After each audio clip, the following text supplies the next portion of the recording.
তথ্য উপদেষ্টা জনাব মাহফুজ, তাকে নিয়ে সারা বাংলাদেশে তোলপাড় চলছে।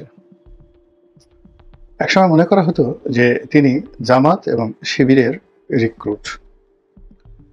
জামাত এবং শিবিরের সদস্যরূপে তিনি দীর্ঘদিন লালিত হয়েছেন, পালিত হয়েছেন এবং আজকের যে অবস্থান সে অবস্থানে পৌঁছে গেছেন, এরকমই একটা ধারণা ছিল অলমোস্ট সবার মধ্যে। ফলে জামাত বিরোধী যারা শক্তি রয়েছেন তারা সকলেই মনে করছেন যে এই ভদ্রলোক জামাত শিবির করেন, কাজে তিনি স্বাধীনতা বিরোধী এবং তিনি ভালো নন। ফলে সরকার বিরোধী, জামাত বিরোধী প্রায় সকল পক্ষই তার সব কথা নিয়ে তাকে ট্রল করতেন। দ্বিতীয়ত, তার বেশভূষা, তার পোশাক, তার পরিচ্ছদ, তার চুলের হেয়ার কাটিং বর্তমান এবং আগের, এই জিনিসগুলো নিয়ে আমাদের দেশের মানুষ নানা রকম কার্টুন তৈরি করেছে, নানা রকম নেতিবাচক উপাধি সহকারে তাকে যতটা হেয় করা যায়, যতটা খাটো করা যায়, তার সকল চেষ্টাই লোকজন করে যাচ্ছে।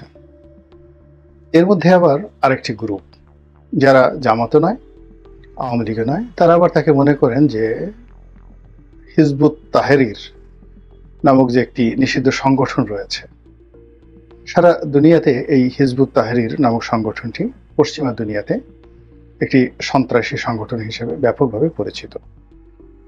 তো যারা জনাব মাহফুজকে পছন্দ করছেন না, তাদের বক্তব্য হলো যে উনি হিজবুত তাহরির সদস্য। তো এই অবস্থায় আসার পেছনে মূলত কয়েকটি কারণ রয়েছে।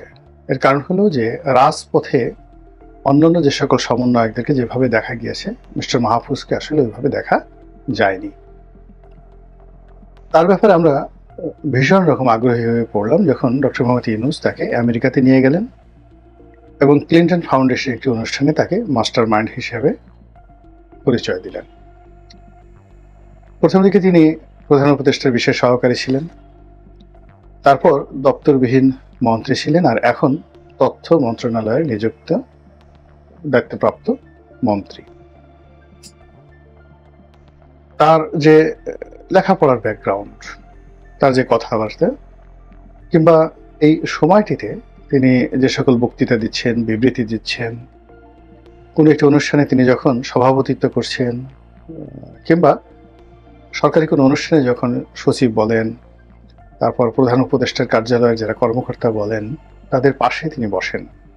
সেটা প্রেস সচিব জনাব শফিক হন, কিংবা ডক্টর আসিফ নজরুল হন, অথবা ধরুন ব্রিগেডিয়ার জেনারেল সাখাওয়াত, অথবা খুব যাকে বলা যায় ক্যামেরা ফেজ এবং মিডিয়া ফেজ সবচেয়ে আকর্ষণীয়, তিনি হলেন সৈয়দ রেজওয়ান হাসান। তো সেখানেও যখন তিনি বসেন তখন তাকে সবচেয়ে সপ্রতিভ মনে হয়, অন্য সবার থেকে আলাদা মনে হয় এবং তিনি সকলের অ্যাটেনশন ড্র করেন। যেই বক্তব্য দেখ না কেন বা অনুষ্ঠানের যিনি প্রধান মেহমান বা মেহমান আজিম হন না কেন, মিস্টার মাহফুজ যদি সেই অনুষ্ঠানে উপস্থিত থাকেন, মাইক তার কাছে যাবে এবং তিনি যে কথাগুলো গত 7 মাস ধরে বলছেন ওগুলোই সংবাদপত্রের শিরোনাম হয় এবং গণমাধ্যমের প্রধান নিউজ হয়ে যায়। এটা হলো রুর বাস্তবতা। এখন আপনি তাকে শিক্ষিত বলতে পারেন, অশিক্ষিত বলতে পারেন, গাঢ়ল বলতে পারেন, পণ্ডিত বলতে পারেন, মাস্টার মাইন্ড বলতে পারেন, দার্শনিক বলতে পারেন, এটা আপনার রুচি এবং অভিরুচির বিষয়। কিন্তু বাস্তবতা হলো গত 7 মাসে জনাব মাহফুজকে নিয়ে যত আলোচনা হয়েছে, বিতর্ক কম হয়েছে, কিন্তু অন্য সমন্বয়কদের বিরুদ্ধে যেভাবে বিতর্ক এসছে, দুর্নীতির অভিযোগ আসছে, এটা মাহফুজ সাহেবের বিরুদ্ধে আসেনি। তাকে নিয়ে যে আলোচনা হয়েছে, তার মতাদর্শ, তার কথা, তার দৃষ্টিভঙ্গি, এগুলো নিয়ে আলোচনা হয়েছে এবং তাকে সবাই ঈর্ষা করেছে। এই অবস্থাতে তিনি আলোচনার শীর্ষ অবস্থানে ছিলেন। আর সারা দেশের মানুষের কাছে তার ব্যাপারে একটা কৌতূহল ছিল, কে তিনি, কোথা থেকে এলেন, বাবার নাম কি, হঠাৎ করে এই অবস্থায় কিভাবে আসলেন, তারপর তার গন্তব্য কি, এখান থেকে তিনি কোথায় যাবেন, তার শেষ পরিণতি কি হবে, এ সমস্ত বিষয় নিয়ে যারা চিন্তা ভাবনা করেন তারা আবার ওনাকে নিয়ে নানা রকম সমীকরণ দাঁড়া করানোর চেষ্টা করেন। এভাবেই চলছিল। ইতিপূর্বে তিনি যে সকল বক্তব্য দিয়ে আলোচনা এবং সমালোচনার কেন্দ্রে এসেছেন, সেগুলো না হয় এবার নাই বললাম। এর কারণ হলো তিনি আমার ডিপার্টমেন্টের সতীর্থ, অর্থাৎ আমি ঢাকা বিশ্ববিদ্যালয়ের যে বিভাগে পড়েছি তিনিও একই বিভাগের ছাত্র। আমি আসলে এই তরুণ যারা আছেন তাদের কাউকে নিয়ে কখনো কোনো কথা বলিনি, আর ওনাকে নিয়ে তো একেবারেই বলিনি। এর কারণ হলো আগের যে রেজিম, সেই রেজিমের সময় অর্থাৎ 2014 থেকে 2024-25 পর্যন্ত আমার জীবনের যে দুর্বিষহ সময় অতিবাহিত হয়েছে, যে আতঙ্ক, যে ভয় প্রতি মুহূর্তে আমাকে অমানুষের মতো মাথা নিচু করে চলতে বাধ্য করেছে। আমার দৈনন্দিন জীবন, আমার পারিবারিক জীবন, ব্যবসা বাণিজ্য সবকিছু রসাতলে গিয়েছে। ঠিক সেই রসাতলের মধ্যে পড়ে আমি যখন একেবারে ধরে নিয়েছিলাম যে জীবনের চাইতে মৃত্যু অনেক বেশি শোভনীয়, আকর্ষণীয়, ঠিক সেই সময়টিতে জুলাই আগস্ট বিপ্লব হয়। এবং এই বিপ্লবের যারা পুরোধা, অগ্রগামী, তাদের প্রতি আমি কৃতজ্ঞ, আজীবন কৃতজ্ঞ থাকব। এবং তাদের সম্পর্কে আমি কোনো কথা বলবো না, কখনো কোনো কথা বলবো না। যদি কিছু বলি সেটা ইতিবাচক, এবং সেটাই আমি বলার চেষ্টা করছি। তো কাজে আমি তাদেরকে নিয়ে আলোচনা যতটা সম্ভব করি না। কিন্তু এই জনাব মাহফুজ সাহেব সম্পর্কে এখন কিছু কথা একেবারে না বললেই নয়। এর কারণ হলো যে আমাদের মধ্যে যে বাঙালি, যে বিষয়গুলো খুব বেশি আমাদের চরিত্রকে বিশ্ববাসীর সামনে উদ্ভাসিত করে, সেটা হলো আমরা কৃতজ্ঞ জাতি। ইংরেজিতে কৃতজ্ঞ বলতে আনগ্রেটফুল নয়, আরো জঘন্য যা কিছু বোঝায়। তো কৃতজ্ঞ জাতি, এই কৃতজ্ঞতার কোনো প্রতিশব্দ আমি অন্য অ্যারাবিক, তারপর হিন্দি, তারপর উর্দু, এরপর যাকে বলা হয় ইংরেজিতে আমি পাইনি। আপনারা যদি কেউ পেয়ে থাকেন আমাকে জানাবেন।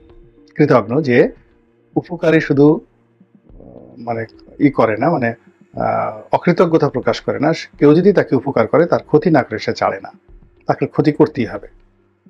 ক্ষতি না করে সে কোনো অবস্থাতেই মরবে না, এটাকে বলা হয় কৃতজ্ঞ। তো আমাদের মধ্যে সেই অভ্যাসটা রয়েছে, অস্থিরতা রয়েছে, এবং অকৃতজ্ঞতা, আনগ্রেটফুল রয়েছে, মুনাফিকি রয়েছে, এবং ক্ষণে ক্ষণে সিদ্ধান্ত পরিবর্তন। আপনি একজনকে সমর্থন দিলেন, আরেকজন কানে কানে এসে বলে গেল কাজটা ঠিক হয়নি। মুহূর্তের মধ্যে আপনি আপনার সমর্থন প্রত্যাহার করে নিয়ে তার সঙ্গে কণ্ঠ মিলিয়ে বলবেন যে এই লোকটা এত খারাপ, আগে তো বুঝতে পারিনি।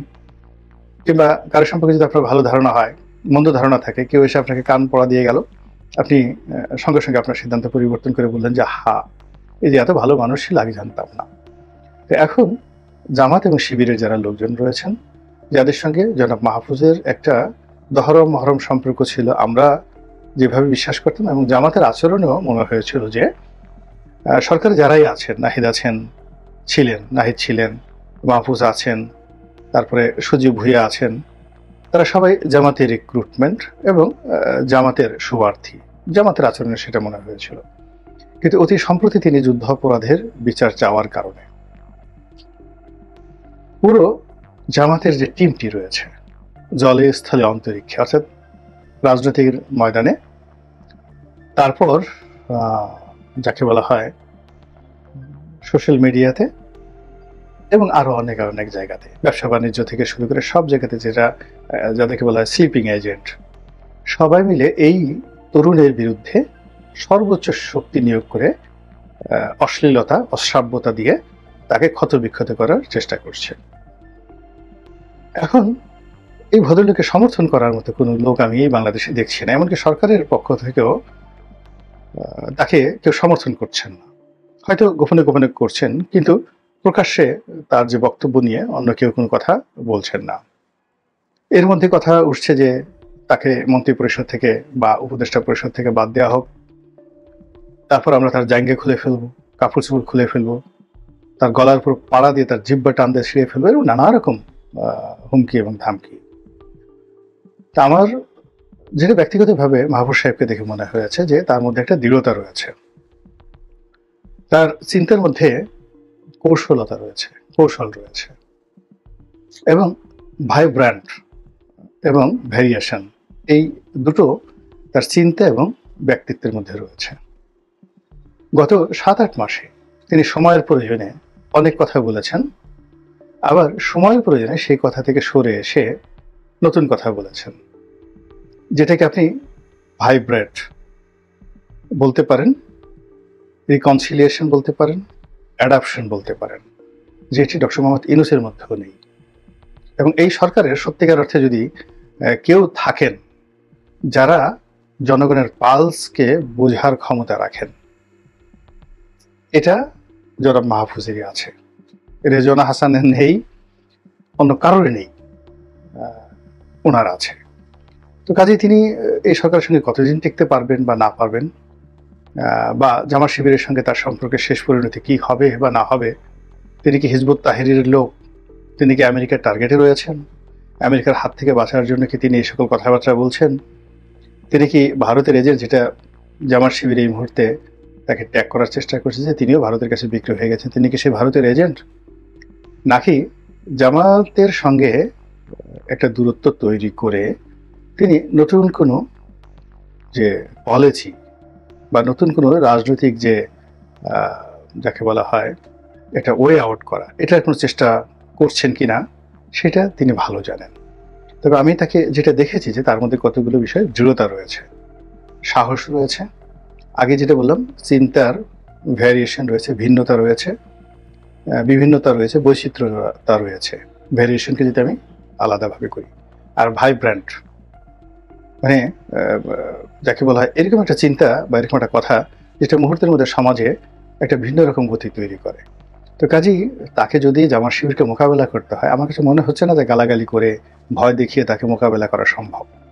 তাকে মোকাবেলা করার জন্য তার সাথে আরও কয়েক ডিগ্রি যোগ্যতা সম্পন্ন, ধীর স্থির প্রকৃতির, বুদ্ধিজীবী প্রকৃতির নেতা জামাতে লাগবে, যাদের লেখার হাত ভালো, বলার হাত ভালো, এবং জনাব মাহফুজের যে এই মুহূর্তে সোশ্যাল মিডিয়াতে তার যে কানেক্টিভিটি রয়েছে তার সাথে বেশি মাত্রায় কানেক্টিভিটি থাকতে হবে। অন্যথায় এখানে তাকে যত বেশি আঘাত করা হবে তিনি তত বেশি মানে শাইনিং পার্সোনালিটি হয়ে পড়বেন, অর্থাৎ তার মিত্র বাড়বে এবং তার বুদ্ধি বাড়বে, তার যোগ্যতা বাড়বে, সাহস এবং শক্তি বাড়বে। আঘাত এমন একটা জিনিস, এটা কিছু কিছু মানুষকে শেষ করে দেয়, এটা অনেক মানুষকে এটা হীরার টুকরা বানিয়ে ফেলে। এখন জামাত যাদেরকে ভালোবেসেছে তাদের অনেকেরই সর্বনাশ হয়েছে, আবার জামাত যাদের সঙ্গে শত্রুতা করেছে তাদের অনেকের কপাল খুলে গেছে। তো সেক্ষেত্রে জনাব মাহফুজের কপাল খুলবে না শেষ হবে, এটা তার ব্যক্তিত্বের উপরই নির্ভর করবে। আল্লাহ আমাদের সবাইকে হিদায়াত দান করুন এবং হেফাজত করুন। আসসালামু আলাইকুম রহমতুল্লাহি ওয়া বারাকাতুহু।